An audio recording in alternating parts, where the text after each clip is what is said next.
Tuhan bersamamu.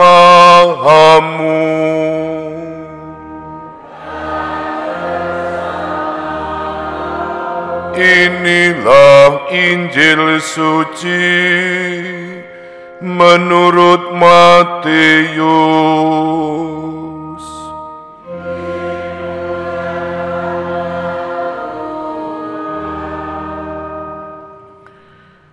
Pada waktu penghakiman, Ratu dari Selatan akan bangkit bersama angkatan ini. Sekali peristiwa, beberapa ahli Taurat dan orang Farisi berkata kepada Yesus, "Guru, kami ingin melihat suatu tanda daripadamu." Jawab Yesus kepada mereka, "Angkatan yang jahat dan tidak setia ini menuntut suatu tanda, tetapi kepada mereka tidak akan diberikan tanda selain tanda Nabi Yunus. Sebab seperti Yunus tinggal di dalam perut ikan 3 hari 3 malam, demikian pula Anak Manusia akan tinggal di dalam rahim bumi 3 hari 3 malam. Pada waktu penghakiman, orang-orang Niniwe akan bangkit bersama angkatan ini dan menghukumnya juga. Sebab orang-orang Niniwe bertobat setelah mendengar pemberitaan Yunus. Dan sungguh yang ada di sini lebih daripada Yunus." Pada waktu penghakiman, Ratu dari Selatan akan bangkit bersama angkatan ini, dan ia akan menghukumnya juga. Sebab Ratu itu datang dari ujung bumi untuk mendengarkan hikmah Salomo.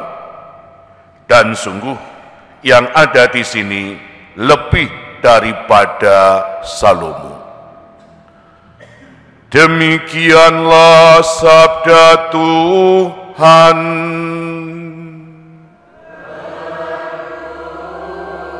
Dilah Kristus. Rama Bapak Ibu Saudara terkasih, selamat pagi, berkah dalam. Bapak Ibu Saudara terkasih, kita masih ingat peristiwa meledosnya Gunung Merapi beberapa tahun yang lalu, sapas tugas di Wates. Sebelum peristiwa itu terjadi, beberapa minggu sebelumnya, Merapi sudah menampakkan tanda-tanda.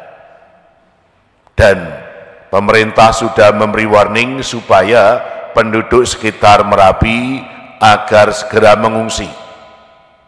Memang sebagian lalu mengungsi, tetapi ada beberapa yang justru di daerah bahaya itu tidak mau pergi. Kenapa? Karena Mbah Marijan juga tidak mau pergi. Lah Mbah Marijan yang menunggu Merapi itu kan ada ketegangan. Di satu sisi dia taat kepada raja, bahwa dia harus menjalankan tugas, tetapi di sisi lain dia juga menjadi panutan. Kalau dia pergi dari Merapi, dianggap tidak setia. Tapi kalau dia berada di Merapi, dianggap tidak taat kepada negara. Apa yang dibuat? Dia tetap berada di rumahnya dan sambil bersujud, belerang lahar menimpa dirinya, dan akhirnya Mbah Marijan dan teman-temannya di kampung itu banyak yang meninggal. Kenapa? Karena tidak mau percaya kepada tanda-tanda yang telah disampaikan oleh pemerintah. Nah, sudah diingatkan dan disampaikan dan ditunjukkan berbagai macam tanda, tetapi toh tidak mau percaya seperti ini, yang juga pernah dialami oleh ahli kitab Taurat orang Farisi, seperti kita dengar dalam bacaan Injil tadi. Konteks bacaan, Yesus sudah berkarya di depan publik, membuat aneka mukjizat, baik pengusiran roh jahat, menyembuhkan orang sakit, dan melakukan aneka mukjizat termasuk penggandaan 5 roti 2 ikan. Dan yang terakhir, menghidupkan kembali Lazarus. Ini bagi Yesus sudah cukup untuk meyakinkan orang bahwa dirinya memang hadir diutus Allah Bapa dan dia sendiri adalah putra Allah. Tetapi apa? Orang-orang itu tidak mau percaya dan bahkan meminta tanda yang lebih nyata, lebih besar. Tetapi komentar siapa?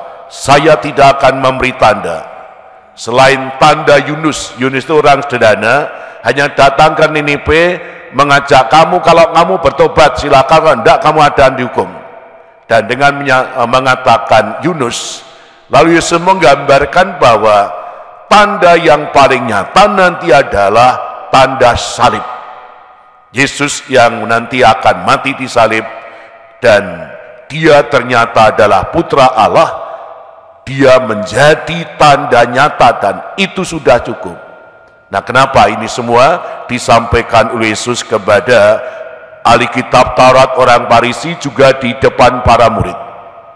Ada satu alasan, yakni karena Yesus kadang prihatin bahwa ada orang-orang tertentu yang ketika beriman hanya mampu beriman jika telah melihat tanda-tanda besar. Dan ini disayangkan, padahal iman bukan soal barang, soal melihat, tetapi terlebih keterbukaan hati kepada roh Tuhan yang membimbingnya. Maka dengan tegas menolak, tidak pernah akan memberi tanda lagi selain tanda Yunus dan salib.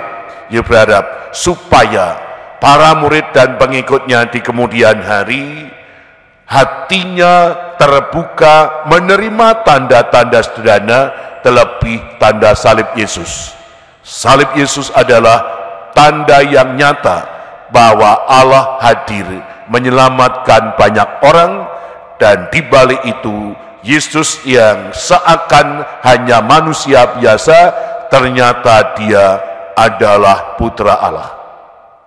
Bapak Ibu, saudara-saudara terkasih, membuka hati terhadap roh Tuhan, percaya terhadap salib sebagai tanda suci, sehingga membuat orang semakin percaya kepada Tuhan seperti ini, yang mau diwatakan oleh gereja kepada kita hari ini.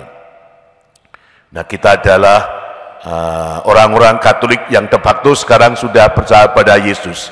Mungkin dulu kita juga bukan orang Katolik, dan mungkin kita punya pengalaman tertentu bagaimana sampai percaya kepada Yesus.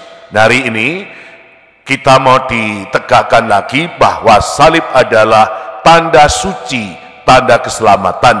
Maka kebiasaan untuk membuka hati, terbuka dibimbing olehnya, terbuka bahwa roh Tuhan berada dalam diri kita, itu akan memampukan kita, membuat kita percaya bukan karena tanda-tanda besar, apalagi tanda-tanda lahiriah, tetapi terbuka kepada roh Tuhan. Oleh karena itu, dengan setia berekaristi, bukan karena melihat tanda besar, tetapi karena percaya kepada Tuhan. Semoga iman seperti ini justru membuat kita semakin mantap, iman kita berkembang, dan kita pun semakin dewasa. Kemuliaan kepada Bapa dan Putra dan Roh Kudus.